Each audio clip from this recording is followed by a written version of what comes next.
Good morning, everyone. Today we're going to go through the 5A grammar exercises that we did last week. If there's any additional noise, I apologize. There's some leaf blowing going on outside, but we'll do our best to get through it. So here goes. Okay, starting on page 226 with letter A. So here our infinitive is mandare. We have to figure out why it is an infinitive. So the nobles did not want noluerunt to entrust mandare the consulship to Catiline, and he is dative there, to Catiline. So they did not want to entrust. Verbs like nolo and wolo, I want or I don't want, take an infinitive, and it's complementary infinitive, so here the infinitive is just dependent on that main verb. I do not want doesn't set up any sort of indirect statement or other type of infinitive, and there's clearly a main verb, so it's not a historic infinitive, so the only other option is dependent on the main verb. I do not want to entrust, or they did not want to entrust. So dependent here. Alright, now that the leaf blower has moved away a little bit, we can go on to B. So here we have B, and our infinitive is parare. So we have Fulvia, our hero in the sentence, had said, dixerat, pluperfect, that Catiline, accusative subject of parare, Catiline was preparing a conspiracy for many men. So because we have a verb of speaking, it's likely that our infinitive is an indirect statement, and indeed it is. It has our subject accusative, Catiline prepared. So it is an infinitive in indirect statement, and the way to tell that is by a verb of speaking rather than a verb of wishing or wanting or daring or something that would take a direct infinitive. Okay, on to C. So C, we have Catiline, and then you look around for some sort of main verb and you don't find one. So then you know that these infinitives must be historic infinitives acting as the main verb. Remember, when you have just infinitives and they're historic, they're all translated as imperfects. So, Catiline, each day, or in the days, but it means daily. Catiline daily was stirring up many things, agitare plura, was collecting arms or stationing arms, somehow bringing weapons together, and he was sending money, pecunia, to Manlius. So those are all sorts of things. He was just kind of doing them all at once, which is why you get the historic infinitive. All right, D, we have Catiline as our subject, Catilina, and he denies negat, and remember, negat is another word that sets up indirect statement, so Catiline denies that, say, he himself, was making a conspiracy, or was causing a conspiracy. So because negat sets up an indirect statement, that is the type of infinitive we have, and you're done. That's it. Alright, moving on to E. Ooh, hold on. Okay, now moving on to E.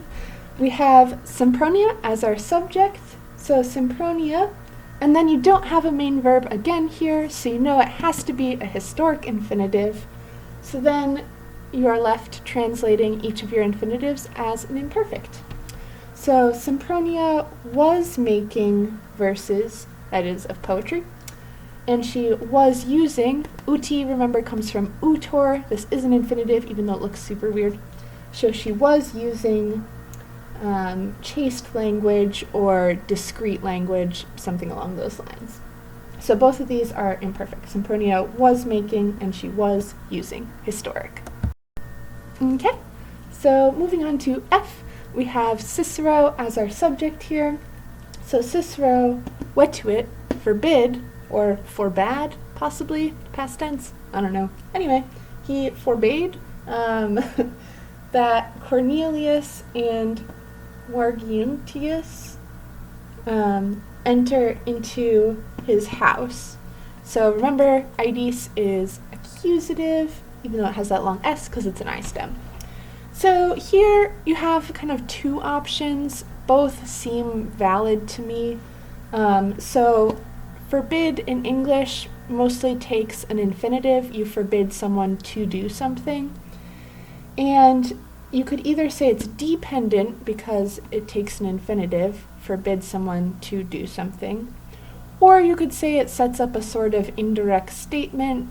He forbids that these men enter his house. You have this subject accusative. This is the subject of intrara. They are the ones who would be entering.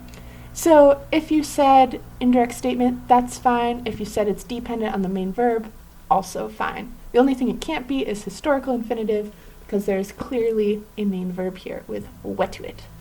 All right, great. Okay, moving on to the next page, 227a, we have Catalina. He sends his companions to Rome. Remember, Romam, just the accusative, can mean to Rome, accusative of motion towards. His associates who, qui, would burn the city, or were going to burn the city. So we have a subjunctive in kendant, and we need to figure out why it's subjunctive in a relative clause. So here we do have a verb of motion, mitut, and it does make sense to have a purpose clause. He sends them so that they would burn the city. So that's a great guess, and that is in fact what it is.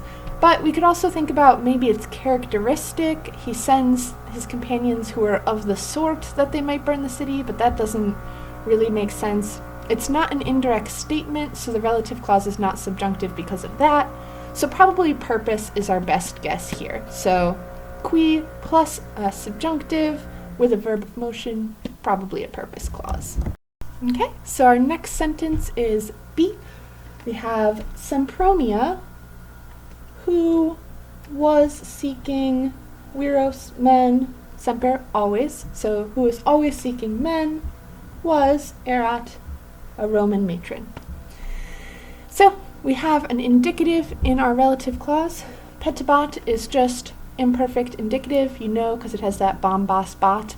Instead of, if it were a subjunctive imperfect, it would have that infinitive peteret, it would have petera plus your ending, which is a T. So here it is just regular indicative, therefore I put normal as the type of result clause, or relative clause, sorry. You could say it's a descriptive relative clause, but it's just the normal one we've learned with the indicative, nothing special, no subjunctive. Okay, so for the rest of the homework, it was just going through the story which you had already read and identifying what the infinitives are in case you didn't catch it the first time. So, we have line 24, facra non possent. So, possent is another one of those words that can set up an infinitive. So we have volo and nolo, I want to do something, I don't want to do something, and now we have possum, I am able to do something. And all of those take an infinitive in English as well, to whatever, I want to do something, I don't want to do something, I am able to do something, so that should help you in determining the Latin. So they were not able, here we have a nice imperfect subjunctive, to do or to make, and then I think it was quaestum, to make a living. So here it is dependent on the main verb, possent. Great. Line 28, we have adjunctarum, esse implied, sibi, well, infecturum, again, esse is implied, putabat. So he was thinking, putabat. That he, again, Catiline here, was about to be adjuncturum esse, he was about to be joining adjunct to himself, he's about to be joining him to himself, or he's about to be killing them, interfictorum esse. So here we do have a verb of speaking, thinking, something along those lines. So we set up indirect statement. He was thinking that he was going to do these things. So putabat, verb of thinking, sets up an indirect statement, and that's why these verbs are in the infinitive, because they're in an indirect statement. Okay, moving on to the next two. Alright, these last two infinitives kind of go together, so I'm going to talk about them on the same board. So first we have passa, And passa has no main verb in the sentence. It's the only verb that could be the main verb, so that becomes a historical infinitive, even though it's on its own, which is a little weird. Usually you get a series of historic infinitives, but here passa just means she was able. And they tell you that in the notes, so if you're confused, they have notes just above the vocab there that will help you. So, she was able. Hold on, I'm going to stop until this goes past. Okay, sorry about that. Leaf blower has gone past. So, back to this. So this one is translated as an imperfect historic infinitive. So she was able. And that sets up all of the other infinitives in this sentence, because we've already talked about how possum can take the infinitive. So we have she was able to, and then make verses. She was able to move jokes, whatever that means, and to use conversation. So the rest of these are all dependent on the main verb, aka passa, and passa itself is a historical infinitive. Okay, if you have any questions about the infinitive, please let me know. It's getting loud again, so I'm going to sign off. All right, see you later.